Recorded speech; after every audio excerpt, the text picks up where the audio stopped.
तो नमस्कार दोस्तों, आप सभी का स्वागत है हमारे इस पैरामेडिकल पॉलिटेक्निक और आईटीआई के यूट्यूब चैनल टोटल लर्निंग पे। तो दोस्तों आज हम लोग करने वाले हैं केमिस्ट्री का चैप्टर 2। ठीक है, केमिस्ट्री का चैप्टर 2 जिसका नाम है परमाणु संरचना। ठीक है, परमाणु संरचना दोस्तों मोस्ट टॉपिक है आपका इम्पॉर्टेंट। इससे क्वेश्चन आपका एग्जाम में रहेगा ही रहेगा, 1 से 2 क्वेश्चन देखने को मिल जाएगा। तो आप इसको बहुत अच्छे से ध्यान दीजिएगा, न्यूमेरिकल क्वेश्चन भी देखने को मिलेगा। और चैप्टर 1 हमने कर लिया है, इसका लिंक चैप्टर 1 का लिंक आपको इस वीडियो के डिस्क्रिप्शन में मिल जाएगा। तो चलिए हम लोग शुरू करते हैं। और डेली 8 बजे वाले टेस्ट में आप सभी लोग ज्वाइन होइएगा। यूट्यूब पर मैं लाइव आता हूं आप सभी के बीच और लाइव टेस्ट भी लेता हूं। ठीक है, और टेलीग्राम पे आप लोगों ने नहीं ज्वाइन किया है तो पीडीएफ आपको वहीं टेलीग्राम पे मिलता है, ज्वाइन कर लीजिए। और क्विज के लिए आप सभी लोग सर्च करिएगा टोटल लर्निंग ग्रुप लवर। ठीक है, टोटल लर्निंग ग्रुप लवर करके सर्च करिएगा तो आपको मिल जाएगा। तो चलिए हम लोग क्वेश्चंस को, टॉपिक्स को पढ़ते हैं। तो दोस्तों देख लीजिए आपके सामने केमिस्ट्री आज हम लोग पढ़ने वाले हैं परमाणु। जब दोस्तों परमाणु संरचना हम लोग पढ़ने वाले हैं, ठीक है, तो सबसे पहले हमको एटम यानी कि परमाणु को जानना बहुत जरूरी है। तो देखिए यहाँ पे आपको सरल भाषा में मैंने डेफिनेशन लिख दिया है। कहता है परमाणु तत्व का वह छोटा से छोटा कण है। ठीक है, परमाणु तत्व का वह छोटा से छोटा कण है जो किसी भी रासायनिक अभिक्रिया में क्या हो सकता है, भाग ले सकता है, परंतु वह स्वतंत्र अवस्था में नहीं पाया जा सकता। इसका कहने का मतलब अपनी ये पूरे अथी में, मतलब कि पूरे आकाश में कहो या कहीं पे भी, यह स्वतंत्र अवस्था में नहीं पाया जाता है। वह क्या होता है, बहुत सारे मिल करके अणु का रूप में पाया जाता है, और अणु क्या होता है, वह स्वतंत्र रूप में पाया जाता है। इसका डेफिनेशन पढ़िएगा तो समझ में आ जाएगा। ये आपको ध्यान रखना है, परमाणु क्या है, वह छोटा से छोटा कण है जो किसी भी रासायनिक अभिक्रिया में भाग लेता है। ठीक है, रासायनिक अभिक्रिया में भाग कौन लेता है, आपका एग्जाम में पूछ देगा रासायनिक अभिक्रिया में भाग कौन लेता है, तो आपको याद रखना है ऑप्शन में परमाणु भी रहेगा, अणु भी रहेगा, मोल भी रहेगा। तो आपको आंसर क्या याद रखना है, परमाणु। ठीक है, बहुत सारे स्टूडेंट अणु मार देते हैं तो गलत हो जाता है। देखिए अब अणु का डेफिनेशन देख लेते हैं। अणु का डेफिनेशन यानी कि मोल का डेफिनेशन कहता है तत्व तथा यौगिक का वह छोटा से छोटा कण, तत्व तथा यौगिक का वह छोटा से छोटा कण जो स्वतंत्र अवस्था में रह सकता है। देखिए यहाँ पे नहीं हो गया, गलत हो गया थोड़ा सा। ठीक है, क्या होगा, यह स्वतंत्र अवस्था में क्या हो सकता है, रह सकता है, उसे अणु कहते हैं। और यह मालूम है यह भाग नहीं लेता है रासायनिक अभिक्रिया में। ठीक है, रासायनिक अभिक्रिया में हमेशा परमाणु भाग लेगा। अब देखिए जो अगला टॉपिक है हमारे पास, परमाणु भार यानी कि एटॉमिक वेट। परमाणु भार और द्रव्यमान में बहुत अंतर है। ठीक है, भार अलग होता है, जैसा कि हमने पहले क्लास में पढ़ चुका है, भार का मतलब क्या होता है और द्रव्यमान का मतलब क्या होता है। तो देखिए अब हम लोग परमाणु भार यानी एटॉमिक वेट को देखते हैं। तो किसी तत्व का परमाणु भार वह संख्या है जो यह प्रदर्शित करता है कि वह तत्व एक परमाणु कार्बन 12 के परमाणु के यानी कि 1/12 भाग द्रव्यमान का कितना गुना है। यानी कहने का मतलब कार्बन का मान लीजिए जो कितना होगा, 12 दूना का 24 मान लीजिए, 24 होता है, 24 अप्रॉक्स होता है इसका। ठीक है, अप्रॉक्स मैं बता रहा हूँ, लगभग में तो 24 होता है। तो इससे कितना गुना भारी है ये देखा जाता है। आपको मॉडर्न वाला जो आधुनिक आवर्त सारणी में वेट देखने को मिलेगा ना, इसका गुना में। ठीक है, या हाइड्रोजन का इतना गुना में कितना गुना भारी है। ठीक है, ये देखा जाता है परमाणु भार में। द्रव्यमान आगे पढ़ेंगे हम लोग। देखिए अब मोस्ट इंपॉर्टेंट टॉपिक यहाँ पे नोट्स देख लो, नोट्स जरूर पढ़ना क्योंकि ऑब्जेक्टिव क्वेश्चन इसी में लिखा रहता है। देखिए 1 मोल का मान कितना होता है, तो यहाँ पे होता है 6.022 इंटू 10⁻23 परमाणु। ठीक है, 1 मोल में। और इसी को हम लोग क्या कहते हैं, एवोगाड्रो संख्या कहते हैं। या 1 मोल में क्या होता है, 12 ग्राम कार्बन होता है। क्या होता है, 1 मोल में 12 ग्राम कार्बन भी होता है। और एवोगाड्रो संख्या भी कभी कभी आपका पूछ देगा कि एवोगाड्रो संख्या क्या होता है, या ये मान दे देगा और इसको हम लोग क्या कहते हैं। तो आपको याद रखना है 1 मोल का मान चाहे एवोगाड्रो संख्या।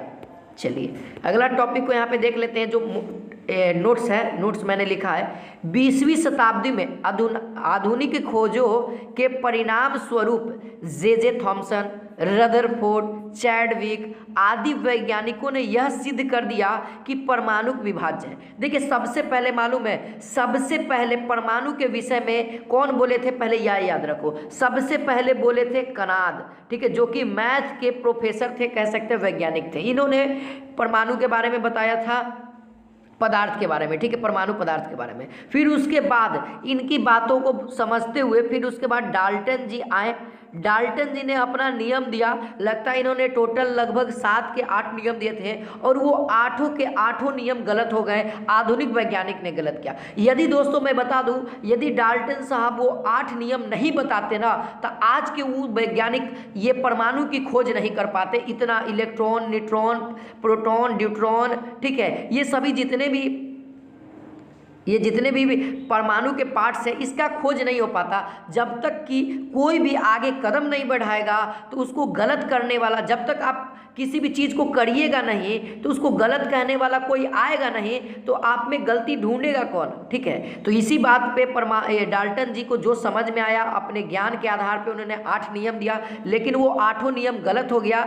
आजकल के युग के वैज्ञानिक ने गलत कर दिया, ठीक है। अब देख लीजिए, आगे पढ़ते हैं। देखिए, मुख्यतः 3 मूल कणों से मिलकर बना होता है। देखिए, पदार्थ जो यानी कि परमाणु है हमारा, परमाणु में मालूम है 3 मूल कण हमेशा रहेगा। किसी का भी आप ले लो, चाहे हाइड्रोजन ले लो, चाहे लिथियम ले लो, चाहे आप लोग कार्बन ले लो, कुछ भी ले लो, उसको जब भी तोड़िएगा तो इलेक्ट्रॉन, प्रोटॉन और न्यूट्रॉन रहेगा ही रहेगा, ठीक है। अब देखिए, थोड़ा सा इलेक्ट्रॉन, प्रोटॉन और न्यूट्रॉन पे जानकारी प्राप्त कर लेते हैं, क्योंकि आपका एग्जाम में पूछा जाता है। देखिए, Be का मतलब होता है आवेश। मैं लिखा हूँ तो एक इलेक्ट्रॉन का आवेश कितना होता है, 1-1.6 इंटू 10⁻19 कूलम। देखो, बहुत सारे बच्चों को केवल 1.6 इंटू 10⁻19 कूलम याद रहता है। तो ये मालूम है ये किसका है, ये प्रोटॉन का हो जाता है, क्योंकि आगे में पॉजिटिव है, कुछ नहीं रहता है तो पॉजिटिव रहता है, तो हमारा क्या हो जाता है, प्रोटॉन का हो जाता है। अगर नेगेटिव रहेगा तभी जाकर के वह इलेक्ट्रॉन का होगा। इलेक्ट्रॉन का मतलब नेगेटिव, ठीक है। और यहाँ पे इसका द्रव्यमान कितना होता है, द्रव्यमान भी याद कर लीजिए, 9.1 इंटू 10⁻31 kg।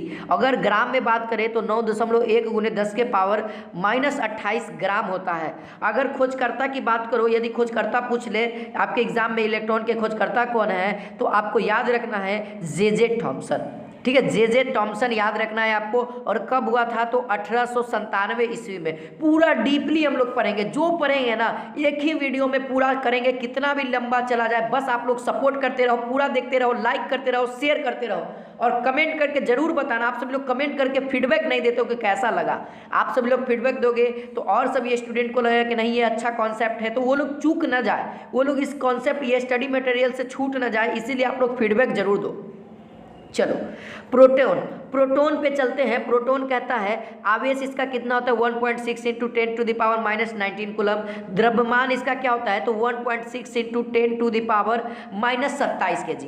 अब देखिए, बहुत सारे स्टूडेंट कहें कि सर 1.6 नहीं होगा, 1.7 होगा। तो बाबू याद रखना 1.6705 ऐसे करके होता है। तो इसको आप लोग डायरेक्ट 1.7 भी कर सकते हो या 1.6 भी कर सकते हैं। अप्रोक्सीमेट हम लोग क्या करते हैं, 1.6 भी लेकर के चलो, 1.7 भी, तो मैं दोनों बता दिया हूं यहाँ पे, ठीक है। तो द्रव्यमान कितना हो जाएगा, 1.6 या 1.7 गुने 10⁻⁻27 kg। ग्राम में होगा तो कम कर देना, ठीक है। क्या हो जाएगा, ग्राम में आपका कम हो जाएगा। खोजकर्ता की बात करो, खोजकर्ता कौन है प्रोटॉन के, तो रदरफोर्ड है, जो कि 1919 ईस्वी में किए थे, ठीक है, याद रखना है।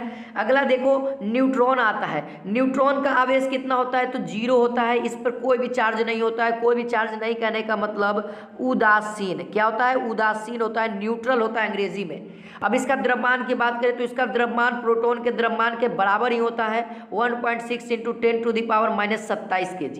अब खोजकर्ता क्या है इसके, तो चैडविक है। कब हुआ था, तो 1932 ईस्वी में। कॉन्सेप्ट क्लियर रखना, क्योंकि यहीं से ऑब्जेक्टिव आएगा, यहीं से ऑब्जेक्टिव आएगा। 2 क्वेश्चन आज इससे कम एकदम कंप्लीट हो जाएगा। सोच लीजिए 10 नंबर इस वीडियो से आपका कंप्लीट हो रहा है, तो शेयर और लाइक करते रहिए। चलिए आगे बढ़ते हैं। यहाँ पे देख सकते हैं अगला हमारा टॉपिक आता है, कहता है परमाणु क्रमांक यानी कि एटॉमिक नंबर। एटॉमिक नंबर क्या कहता है, तो किसी तत्व के परमाणु के नाभिक में, ठीक है, किसी भी तत्व के परमाणु के नाभिक में उपस्थित प्रोटॉनों की संख्या को परमाणु क्रमांक कहते हैं। और ये परमाणु क्रमांक दोस्तों मोसले के द्वारा दिया गया था। कब दिया गया था, तो 1913 ईस्वी में। ये याद रखना है, ठीक है। आधुनिक जो आवर्त सारणी आप लोग देखते हो वो किसके आधार पर सजा हुआ है, किसके आधार पर सजा हुआ है, कमेंट में बताओ। तो जो आधुनिक आवर्त सारणी है वो किसके आधार पर पूरा बेस है, मजबूती है, तो हाँ जी, क्या है, परमाणु क्रमांक ही होगा, एटॉमिक नंबर पे ही सजा हुआ है, ठीक है। और उसमें एटॉमिक नंबर पे सजने के कारण क्या हुआ है, उसमें एटॉमिक जो क्या द्रव्यमान जो होता है ना, वो भी अच्छे से सजा हुआ है, ठीक है। तो यहाँ पर से आपको एक ट्रिक याद रखना है, पेज। पेज कहने का मतलब प्रोटॉन की संख्या, इलेक्ट्रॉन की संख्या और परमाणु संख्या तीनों आपस में बराबर होती है। जितना प्रोटॉन की संख्या होगा ना, जैसे 2 प्रोटॉन होगा ना, तो उतना ही इलेक्ट्रॉन भी होगा और उतना ही आपका क्या होगा, परमाणु संख्या भी होगा। तो याद रखना है आपको, ठीक है। चलिए अगला टॉपिक आता है परमाणु संख्या यानी कि मास नंबर।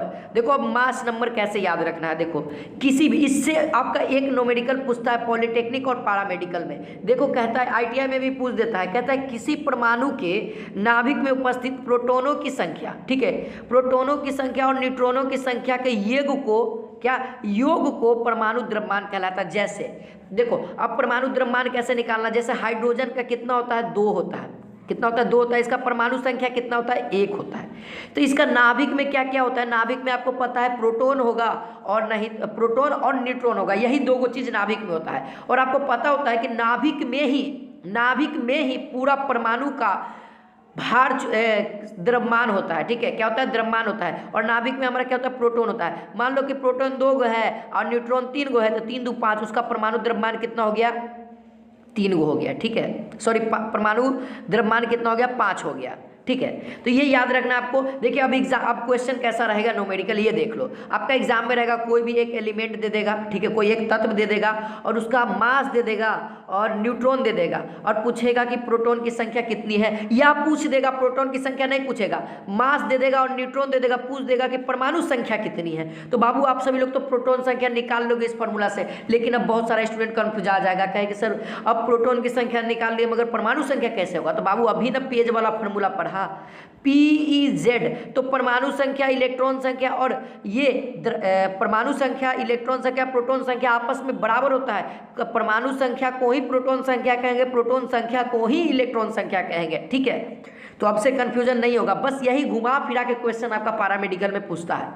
चलो अब देखो रदरफोर्ड का नाभिक परमाणु इन्होंने भी कुछ कहा था। तो देखो सबसे पहले इन्होंने नाभिक की खोज की, क्या नाभिक की खोज की, प्लस में किसकी खोज की थी, प्रोटॉन की खोज की।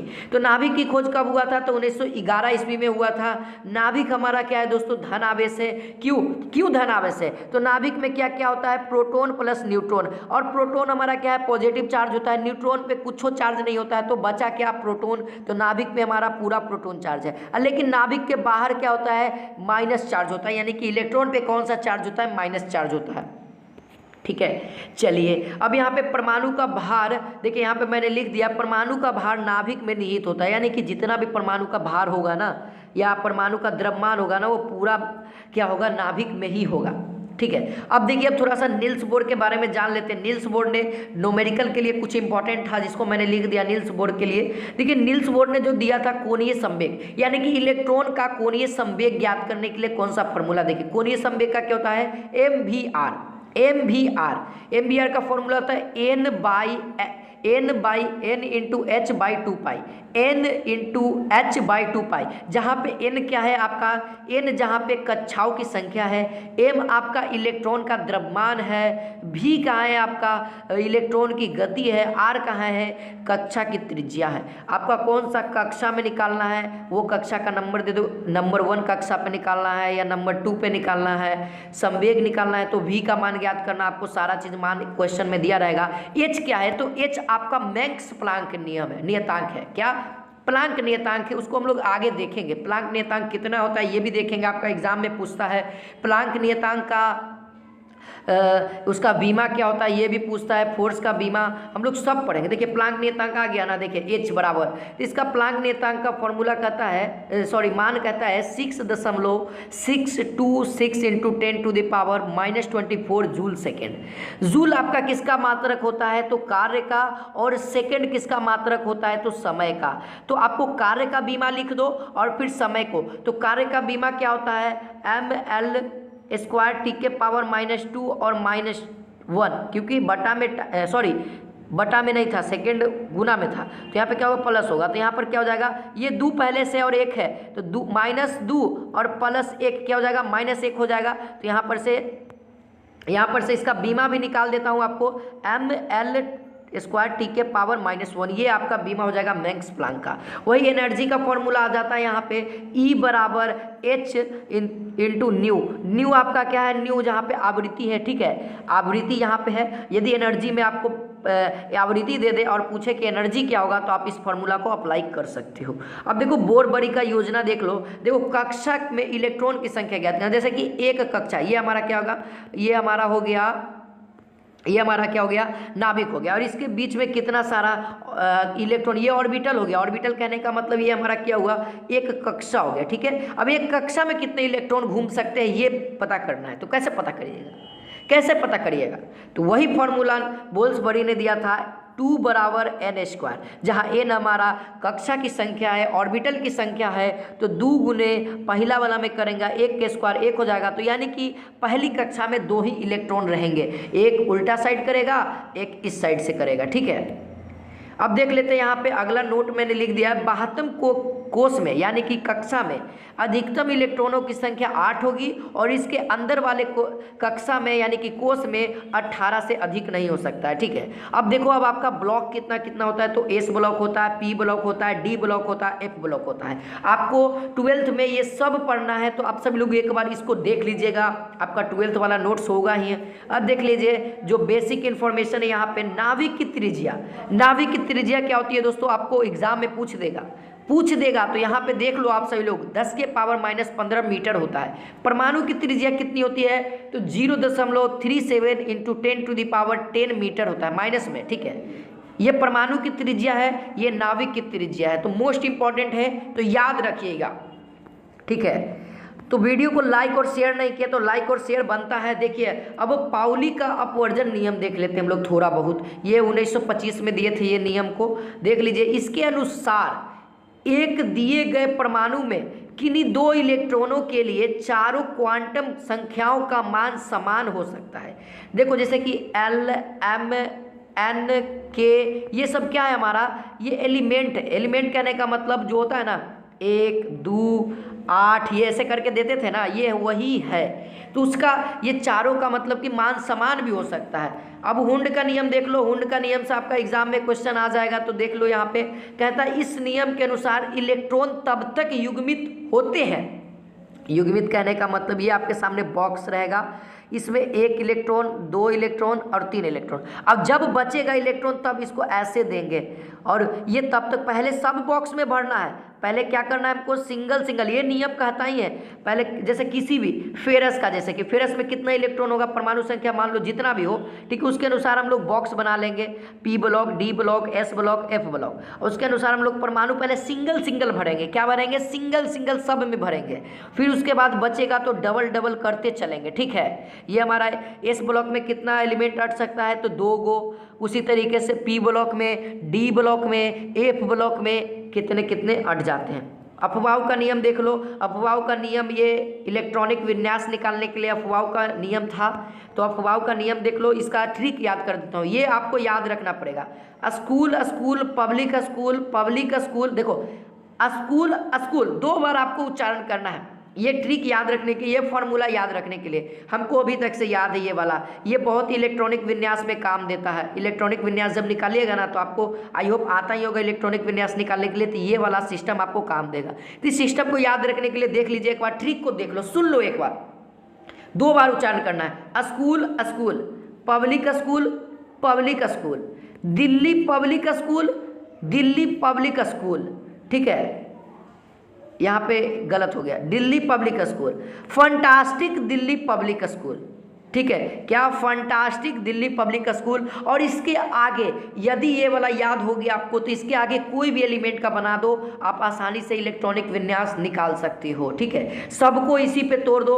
पहले आपको पता होना चाहिए X ब्लॉक कितना लेता है, P ब्लॉक इलेक्ट्रॉन कितना लेता है, सबको पहले फुल फिल करते हुए आगे बढ़ते चलना है आपको, ठीक है। अब देखिए, अब हम लोग जान लेते हैं समस्थानिक यानी कि आइसोटॉप्स को देख लेते हैं। आइसोटॉप से क्वेश्चन पूछता है कि आइसोटॉप कौन कौन होता है, तो देखिए समस्थानिक, समस्थानिक से ही पता चल रहा है समान परमाणु वाले क्रमांक, समान परमाणु वाले क्रमांक यानी कि परमाणु संख्या भी समान होगा और न्यूट्रॉन भिन्न होगा।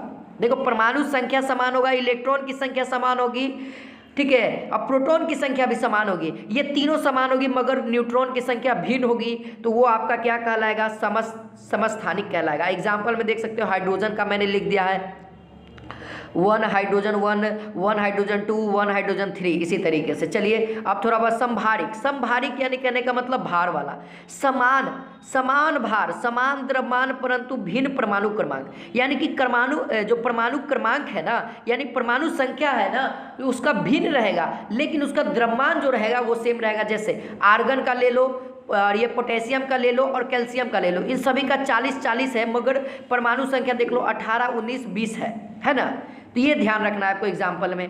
सम न्यूट्रॉनिक यानी कि न्यूट्रॉन किस किस में समान होता है, तो यहाँ पे देख सकते हो जिसमें न्यूट्रॉन समान हो ना वो हम लोग उसको सम न्यूट्रॉनिक कहते हैं, ठीक है, सम न्यूट्रॉनिक कहते हैं, ठीक है। तो यहाँ पे आपको एग्जाम्पल दिख ही ना होगा 1H2 और 2H4, ये दो परमाणु है जिसमें नाभिक में न्यूट्रॉन की संख्या 2-2 है, ठीक है। ये 2-2 दिख रहा है ना, ये जो 2-2 स्वर दिखाया जा रहा है आपको वो न्यूट्रॉन है, ठीक है।